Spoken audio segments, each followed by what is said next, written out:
have it as a living document. Whatever happens in your life professionally, keep on adding things. If there are no other questions, I'd like to start with the budget and budget justification. So this is another component, another non-scientific component of the NIH and most other funding agencies' applications. So there are quite a few different documents we submit, and Mary-Kay already covered BioSketch, and in some cases we submit biographical sketches, different formats. So my goal today is to cover a budget and also budget justification. These are two separate documents that we prepare for nearly all funding agencies, NIH in particular, NSF, Department of Defense, many others. So this section, which we're going to be covering during this mini presentation. So what do we put in the budget and budget justification, and how do we put it all together? So obviously, depending on the agency, the style and format for how we enter the information for the budget and budget justification will vary dramatically.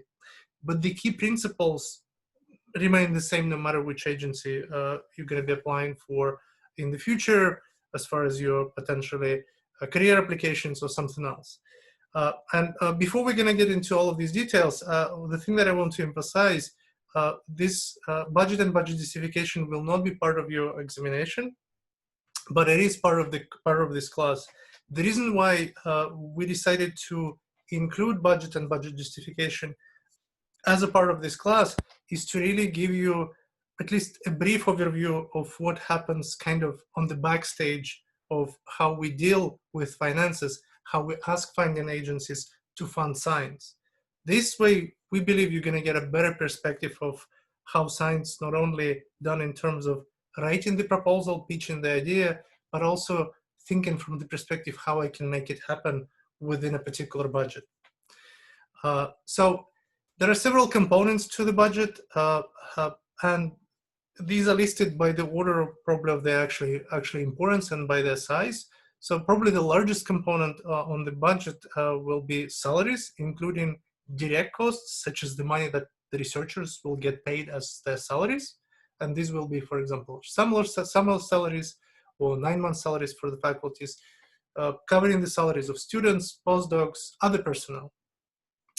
There are also fringe benefits associated with the salary support for all categories of people who are supported by the funding agencies. So this is additional line item in our budget. We also include tuition costs on the budget and budget justification. In case if you need to have a particular equipment, which is something which is not available in the laboratory of the PI or not available at the department, or not available for you to conveniently access to be able to succeed in this project, we budget our equipment purchases of those grants. We also budget travel expenses, and travel expenses basically can be subdivided on domestic and international, and they're treated differently by different agencies. In some cases, international travel may not be allowed. Domestic travel is most frequently is allowed. And this is the travel, for example, for trainees in the PI to go to the conferences, present the results of the findings that were made under this funding mechanism, under this award. We also include items such as facility use costs. So for example, if you go to imaging facility to run that NMR spectrum or something else, well, it's gonna cost you to run that sample. So we budget for these expenses ahead of time. And obviously we cannot know all the nitty-gritty details of how many hours we're gonna use, but we kind of guesstimated based on what we learn over the years. In case if you need access to high-speed computational facilities, well, you budget those costs accordingly. Some of you, I know you're doing a computational project, so you may think, oh, you know, there will be some computational costs which may be involved. I may be able to pay some money and get the use of the supercomputers to accelerate my computations. After we budget all of these components, there are additional costs which are not direct costs, and we actually call them indirect costs. So this is not the money that is going to be going into your project directly, but this is the money that is given to the university to facilitate the research on campus. For Wayne State University, the rate for the indirect costs is 54%, and this is what we're actually going to be using for your homework to be able to draft your own budget. So these indirect costs apply to everything that you have on the budget except for two major categories. So equipment and tuition costs are excluded from these indirect costs. So with this, I'd like to switch and give you a quick overview of the one type of research budget. So even, I'm sorry, let me make a step back. So NIH has, even one funding agency such as NIH has several different forms for how to enter the budget. So one of the most popular probably ones is called NIH Research and Related Budget Form. So this is a screenshot from this budget form just to give you an idea of what kind of information and how do we enter it. So this is a PDF document which we use to enter the information. We enter some organizational information, such as, for example, DUNS number. We enter start date of the proposal, end date of the project. So for example, in case if your project is going to be 2 years, and for this class, we ask you to design a budget for at least 2 years worth of project, you enter your start date, end date, you put your first name, last name as API, requested salary, fringe benefits, and so on and so forth. Once you complete this section for yourself as a PI, and now you're acting in the capacity of the PI, you also we also fill in the information for the corresponding sections, for example, for postdoctoral associates, who will be supported by this award, graduate students, undergraduate students, and others. In case if you have any equipment to list, you put it under equipment line item. If you need more lines, we keep on adding. So the next section is travel. Again, here we have section E for tuition costs. So we type all of this information. And then here comes the last page. Here we enter materials and supplies, publication costs, and some others. So we'll briefly, so I'm going kind of like very, very briefly, and on the next slide, on a few next slides, we're actually going to go through some of the details explaining what are allowable expenditures under these categories. So, and then at the very end of this form, we enter the indirect costs type, percentage for the indirect costs, and we compute the indirect costs dollar amount. So this form is really complicated. My goal here is not to really confuse you, but to really give you an overview of how this form would look like. For the goal of this class, you will be using a significantly more simplified form. It's basically going to be half a page long table, which we will be discussing a little bit later. And then this is kind of the summary page where we have all the information for all the funding periods. So again, Ed, we have a question. We have a question. I'm sorry, I'm not seeing the question. No problem. What happens if you are not able to accomplish the project within the time frame of the budget form? Excellent question. So so what typically happens is funding agencies usually can give you what is called NoCost Extension.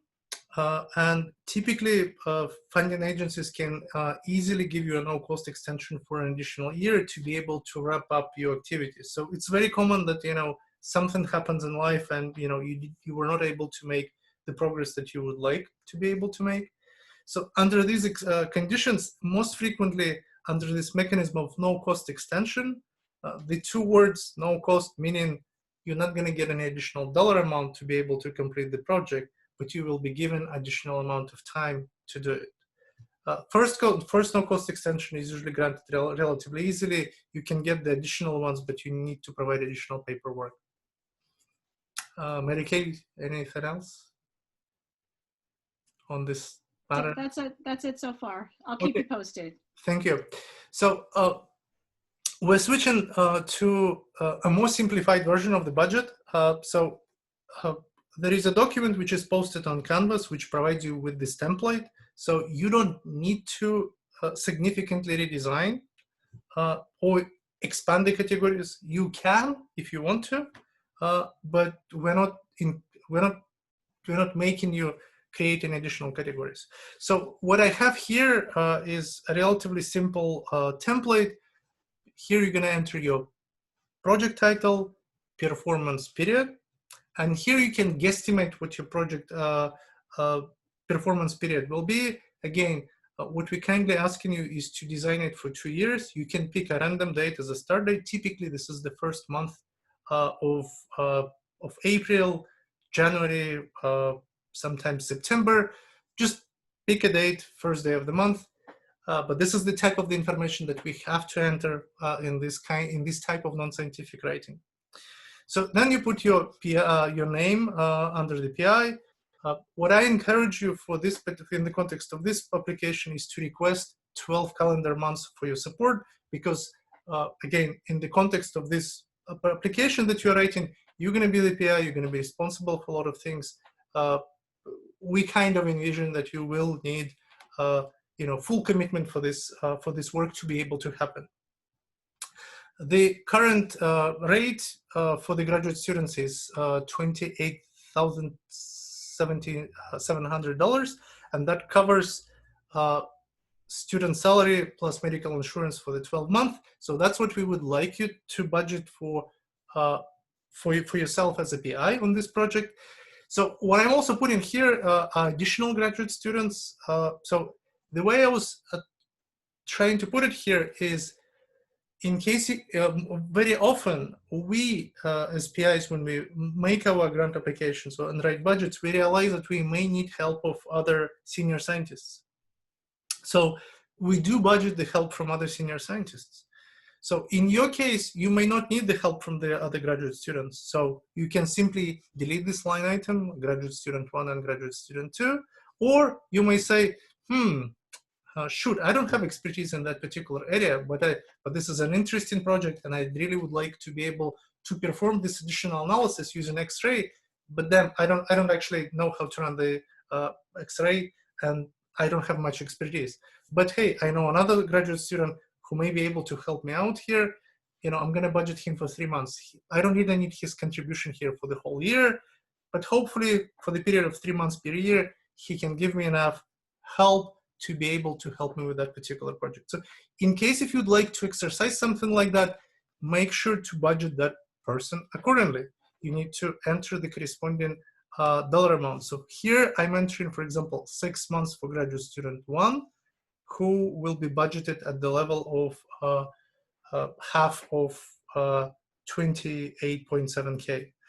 Correspondingly, the second graduate student who is going to be on my other helper is budgeted at 1/4 of that amount, because I'm budgeting only 3 months out of 12.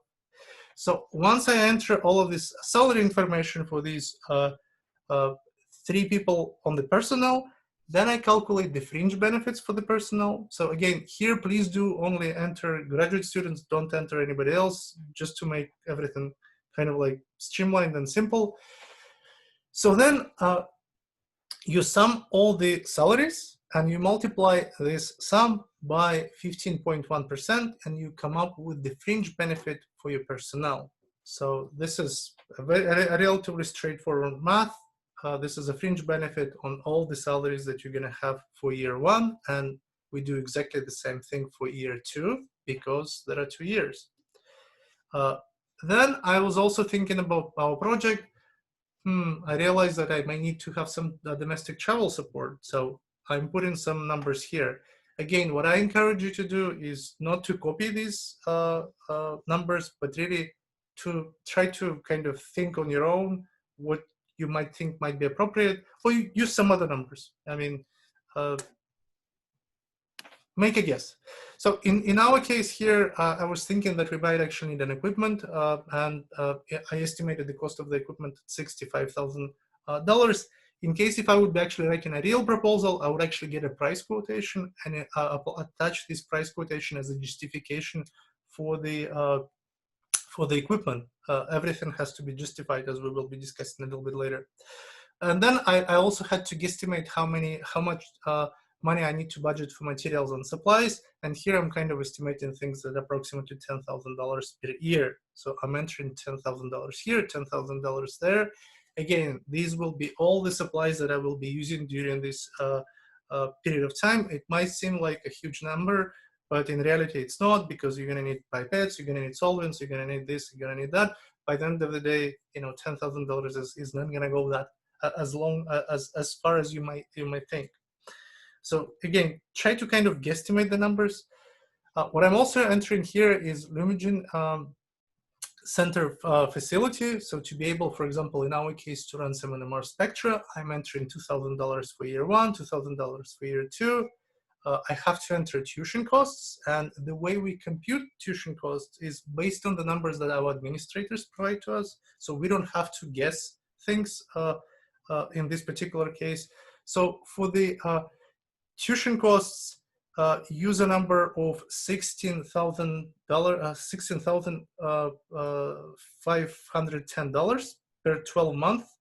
So in my case, I don't have just one student. I actually have 1.75 students. So here I'm multiplying this number by 1.75 and entering this information here, and also for the year two.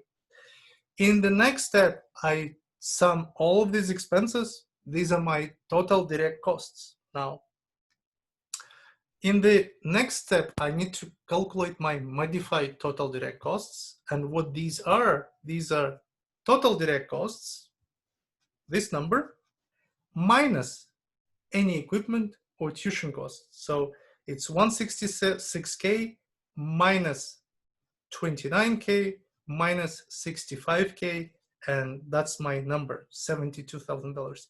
Why do we need to calculate this amount?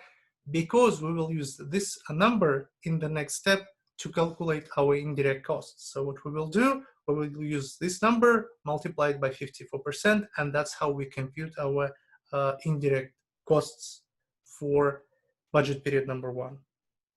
Finally, we're summing up the indirect costs plus the direct costs, and that's how we arrive to the total proposed budget for year one. And correspondingly, we do the same math for year two. Here the number happens to be different. Why is that? Well, because here I had budgeted equipment which I don't have to buy in the second year, because my equipment is going to last me for 2 years. And then what we normally have, we also have what we call cumulative budget. This is where we sum all the years, and my total project budget here is $347,000. Again, download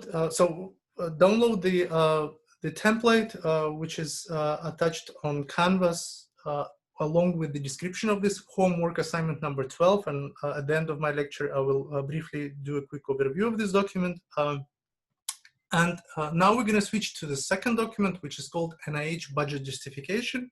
So it's the document which provides justification for the requested costs. It's typically a Word or PDF document where we explain all the costs that we would like to budget for a particular grant.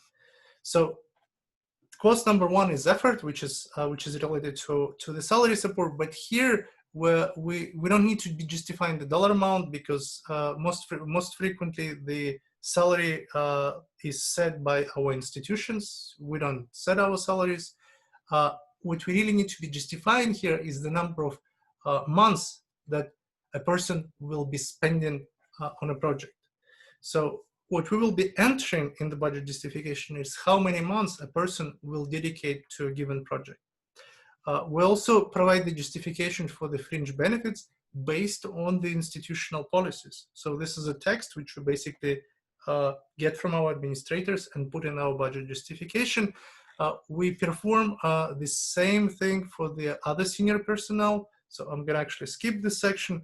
We also provide the same justification for postdoctoral associate, graduate students. And here what we're doing, we're listing their experience or skills that will be required or helpful to the project, and also specifying the number of months that this person will spend. You can also specify, in case if you're listing any other personnel, such as, for example, lab technicians, you would also be providing the justification for those other personnel.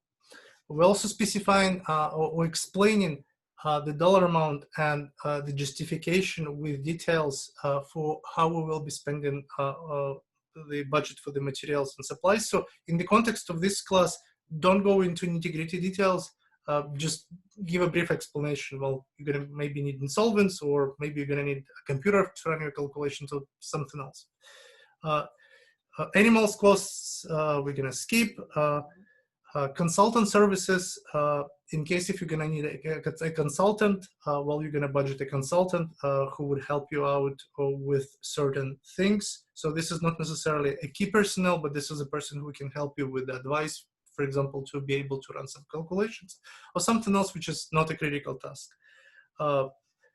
Finally, sorry, not finally, we also need to include, for example, computer services in case if you need some specialized computational facility use. And again, tuition costs, this is something that we get as far as the information from our administrators. So this is an example of the budget justification.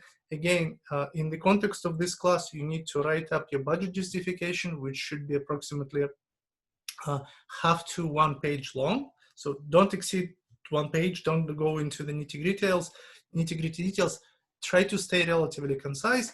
So what you do here, you enter your name under key personnel because you are the PI of the project. Again, please enter 12 calendar months for 2 years, and then specify what you're going to be bringing to this project. So say something like, this person is an expert in, I don't know, in organic chemistry, with experience in working in Wayne State University, specializing in organic chemistry. And here you will be entering the language that you will be responsible for the project, because PI is the person who is responsible for the project. You also should be briefly given what's going to be done under this project. So specifically, the team of researchers will accomplish this, and that. So don't go for too long, but do provide some items which are related to how the project will be managed. So in my case, this person is supervising or will be helped by 2 junior PhD students who are listed below. So we're not going to go through the details, but my point here is, in case if you are listing something, so for example, in my case, I listed 2 additional graduate students, I'm providing the information. In case if you elect not to do so, that's perfectly fine. Then I budgeted $3,000 per year for the travel. I need to explain what I'm going to be doing with this money. And here I'm specifying this travel support to scientific meetings is requested for dissemination of the results of our work.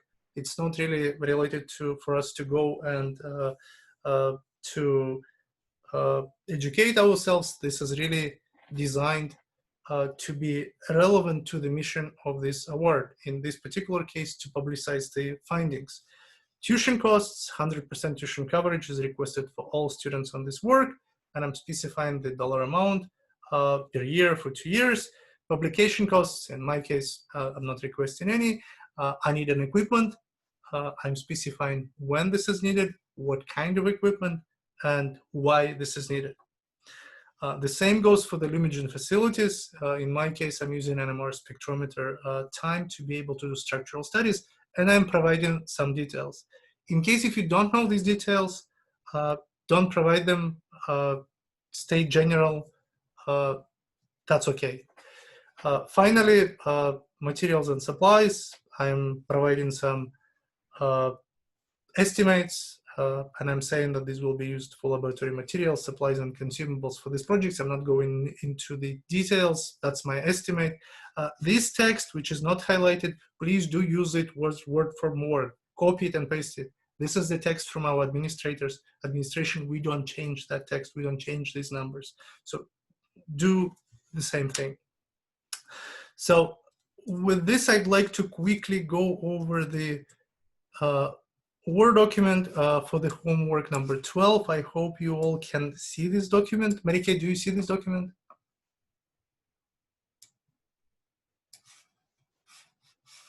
Sorry, I can't hear you.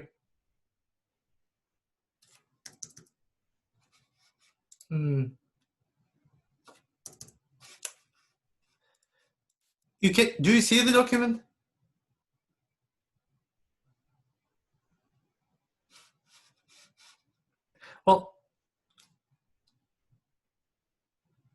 You don't see the document? Oh my God.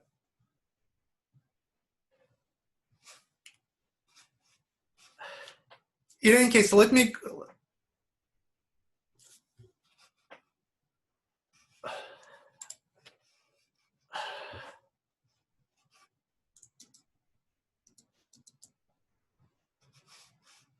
Okay, let me stop sharing. Mary Kay, can you type? Can you hear me?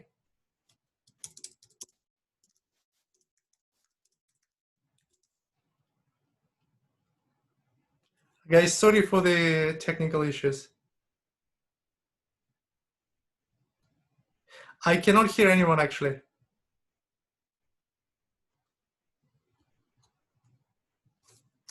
This is so bizarre. This happens for the first time.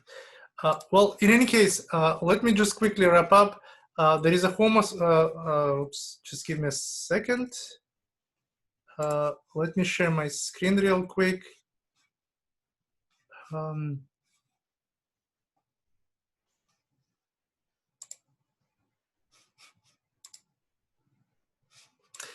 Right. So this is the template for the homework assignment number 12. It is posted on Canvas. So please go to today's lecture, download this document with the detailed instructions for the budget and budget justification preparation. Please use this template, which is listed on the following 2 pages. This is the template for the budget, and use this template. What we do ask you is to make sure that you budget at least for is to use this template. Moreover, please make sure to use the template for the budget justification to make your own budget justification, which you can see here. Submit this as a single document. So with this,